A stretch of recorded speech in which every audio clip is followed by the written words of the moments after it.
एक ऐसी कहानी मिल जाती है जो बहुत शांत होती है, बहुत गहरी और हमें सोचने पर मजबूर कर देती है। आज हम ऐसी एक कहानी के बारे में बात करेंगे। एक अकेले पेंगुइन की कहानी, जिसने अपनी खामोश यात्रा से दुनिया भर के लाखों लोगों के दिलों को छुआ है। ये सिर्फ एक वायरल मीम नहीं है, ये एक एहसास है, एक ऐसी भावना है जिसे हम सब कहीं ना कहीं पहचानते हैं। यही उठता है इस भागदौड़ भरी शोर शराबे वाली दुनिया में, जहां हर पल कुछ नया हो रहा है। इंटरनेट एक भटके हुए खामोश पेंगुइन के लिए इतना दीवाना क्यों हो गया? हजारों तस्वीरों और कहानियों के बीच आखिर उस एक अकेले पेंगुइन में ऐसा क्या खास था जिसने हम सबका ध्यान अपनी ओर खींच लिया? इस पेंगुइन की कहानी, जिसे इंटरनेट का सबसे अकेला पेंगुइन कहा जाता है, ये एक वायरल सेंसेशन से कहीं ज्यादा है। ये उस जानी पहचानी भावना का एक आईना है, अकेलेपन का, या शायद बस सब कुछ से दूर चले जाने की एक खामोश सी इच्छा का। तो चलिए इस कहानी को शुरुआत से समझते हैं। सोशल मीडिया पर लोगों ने इसे एक नाम दिया, द नाइलिस्ट पेंगुइन। हिंदी में इसका मतलब हुआ शून्यवादी पेंगुइन। ये सुनने में थोड़ा भारी भरकम नाम लगता है ना? शून्यवाद, ये शब्द अपने आप में गहरा दर्शन लिए हुए है। तो ये सिर्फ एक मीम नहीं रहा, बल्कि एक पहचान बन गया जो इसके साथ जुड़ी गहरी भावनाओं की ओर इशारा करता था। और ये देखिए, कोई छोटा मोटा इंटरनेट ट्रेंड नहीं था। ये देखते ही देखते एक ग्लोबल फेनोमेनन, मतलब एक वैश्विक घटना बन गया। इस अकेले पेंगुइन पर अनगिनत मीम्स बने, सोशल मीडिया पर इसकी यात्रा को लेकर अंतहीन चर्चाएं होने लगी। ये ट्रेंड इतना बड़ा हो गया था कि व्हाइट हाउस भी इसमें शामिल हो गया। उन्होंने भी इसकी एक तस्वीर शेयर की। हालांकि उनसे भूगोल की एक छोटी सी गलती हो गई थी, जो दिखाता है कि कभी कभी सबसे बड़ी संस्थाएं भी एक छोटे से पेंगुइन की कहानी में खो सकती हैं। लेकिन ये कहानी इंटरनेट पर शुरू नहीं हुई थी। इस पेंगुइन की यात्रा इसके वायरल होने से बहुत बहुत पहले शुरू हुई थी। तो चलिए जरा समय में पीछे चलते हैं, उस रहस्यमयी सफर पर जहां से ये सब कुछ शुरू हुआ। आखिर ये पेंगुइन कौन था और ये कहां जा रहा था? इसकी कहानी का पहला पन्ना लिखा गया था साल 2007 में।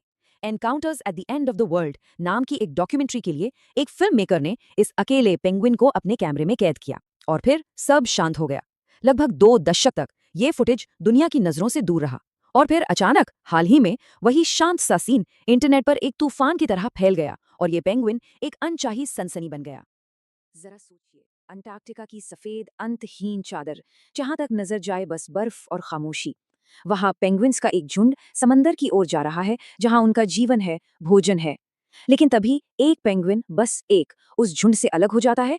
वो समंदर की तरफ नहीं, बल्कि बिल्कुल उल्टी दिशा में, अकेले, ऊंचे, बंजर पहाड़ों की ओर चलने लगता है। ये एक बहुत ही अजीब और दिल को छू लेने वाला नजारा था। उस डॉक्यूमेंट्री के फिल्म मेकर बर्नर हर्जॉग इस सीन को देखकर खुद को रोक नहीं पाए। उन्होंने जो कहा वो आज भी गूंजता है। उन्होंने इसे डेथ मार्च कहा, यानी मौत की ओर एक यात्रा।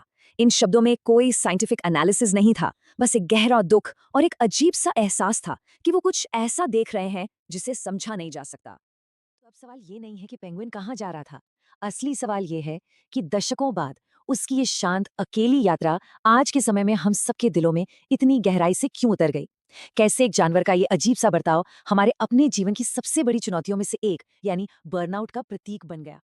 ये एक बहुत ही जाना पहचाना एहसास है ना? जब कोई लड़ता नहीं है, शिकायत नहीं करता, कोई हंगामा नहीं करता, बस चुपचाप सब कुछ पीछे छोड़कर चले जाने का मन करता है। ये वो खामोश इस्तीफा है जो हम में से कई लोग अपने मन में हर रोज देते हैं, जब काम का बोझ, उम्मीदों का दबाव और रोज की थकान इतनी बढ़ जाती है कि बस दूर चले जाने का दिल करता है। इंटरनेट ने इस एहसास को पकड़ने के लिए जो शब्द चुना वो था नाइहिलिज्म, या शून्यवाद। अब इसका किताबी मतलब तो ये है कि जीवन का कोई खास अर्थ या उद्देश्य नहीं है। लेकिन इस पेंगुइन के मामले में इसका मतलब थोड़ा अलग था। ये उस पल को दिखाता है जब कोई इतना थक जाता है कि सब कुछ बेमतलब लगने लगता है, जब मन में सवाल उठता है, ये सब क्यों हो रहा है? ये उस खालीपन का नाम है जिससे ये पेंगुइन अपने साथ लेकर चल रहा था। और ये सिर्फ एक भावना नहीं है, आंकड़े भी यही कहानी बताते हैं। हाल ही में हुई एक स्टडी में पता चला कि अमेरिका के 82% कर्मचारी बर्नआउट, यानी पूरी तरह थक जाने के खतरे में थे। सोचिए, 10 में से 8 से ज्यादा लोग। ये नंबर हमें बताता है कि एक खामोश थकावट कितनी गहरी और कितनी फैली हुई है।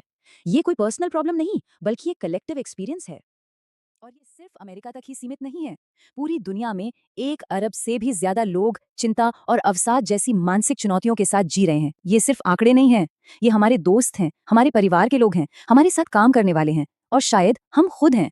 इस अकेले पेंगुइन की कहानी इन अनगिनत अनकही कहानियों को एक चेहरा देती है, एक प्रतीक देती है। वो हम सब की उस खामोशी को आवाज देती है। लेकिन क्या हर कहानी का सिर्फ एक ही मतलब होता है? क्या हमने इस पेंगुइन की यात्रा पर अपनी भावनाओं का बोझ कुछ ज्यादा ही डाल दिया है? चलिए एक पल के लिए रुकते हैं और एक अलग नजरिए से इसे देखते हैं। क्या ये वाकई कोई गहरा फिलोसॉफिकल विद्रोह था, या शायद इसकी वजह कुछ और बहुत ही सिंपल सी थी? तो यहाँ दो अलग अलग कहानियां हैं। एक कहानी जो इंटरनेट हमें सुनाता है, एक दार्शनिक विद्रोह की, जानबूझकर हार मान लेने की। और एक दूसरी, शायद ज्यादा सच्ची कहानी, कि वो पेंगुइन शायद बस अपना रास्ता भटक गया था, या हो सकता है उसकी तबीयत ठीक ना हो और दिशा भ्रम की वजह से वो गलत तरफ चल पड़ा हो। जिसे हमने हार मान लेना समझा, हो सकता है वो मदद के लिए एक खामोश पुकार हो।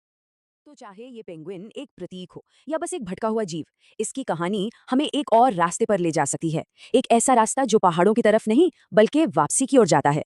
चलिए इस यात्रा को एक नए नजरिए से देखते हैं, एक उम्मीद के संदेश के तौर पर, जो हमें सिखाता है कि कभी कभी रुक जाना हार जाना नहीं होता। शायद ये यात्रा हार मानने के बारे में है ही नहीं। शायद ये एक सिग्नल है, हमारे शरीर का, हमारे मन का एक इशारा कि अब कुछ बदलने की जरूरत है। ये एक ठहराव है, अंत नहीं। ये एक मौका है ये देखने का कि हम कहाँ जा रहे हैं और क्या हम वाकई उसी रास्ते पर चलना चाहते हैं। और ये याद रखना बहुत जरूरी है कि रुक जाना ठीक है। एक पल के लिए ठहर जाना, एक गहरी सांस लेना, ये कमजोरी नहीं है। इस भागती हुई दुनिया में रुकने के लिए हिम्मत चाहिए। अपने लिए समय निकालना, खुद को फिर से समेटना, ये सबसे जरूरी कामों में से एक है। और अगर कभी ऐसा लगे कि रास्ता भटक गया है, तो ये भी ठीक है। हम सब कभी न कभी खो जाते हैं। कभी कभी खो जाना ही हमें नए रास्ते खोजने में मदद करता है।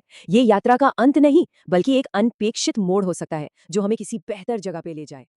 ये मानना भी ठीक है कि कोई थक चुका है। ये स्वीकार करना कि अब और नहीं चला जा सकता, ये हिम्मत की निशानी है, हार की नहीं। ये अपनी सीमाओं को पहचानने और उनका सम्मान करने का एक तरीका है। ये खुद के प्रति दयालु होने का पहला कदम है। लेकिन उस अकेले पेंगुइन की कहानी और हमारी कहानी में एक बहुत बड़ा फर्क है। हमें पहाड़ों में गायब होने की जरूरत नहीं है। हमारे लिए हमेशा एक वापसी का रास्ता होता है। हमें बस उसे खोजने की हिम्मत करनी है, एक अलग तरीके से, एक नई समझ के साथ वापस आने का रास्ता। क्योंकि कभी कभी सबसे बहादुरी का काम दूर चले जाना नहीं होता, बल्कि वापस मुड़ना होता है। ये एक विचार है जो इस अकेले खामोश पेंगुइन की कहानी हमें देती है, रास्ता बदलने की हिम्मत और घर वापस आने की उम्मीद।